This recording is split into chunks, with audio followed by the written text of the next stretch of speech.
गणनायकाय गणदैवताय गणाध्यक्षाय धीमहि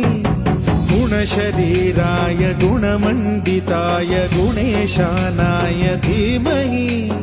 गुणातीताय गुणाधीशाय गुणप्रविष्टाय धीमहि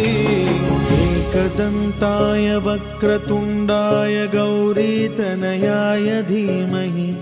गजेशानाय भालचन्द्राय श्रीगणेशाय धीमहि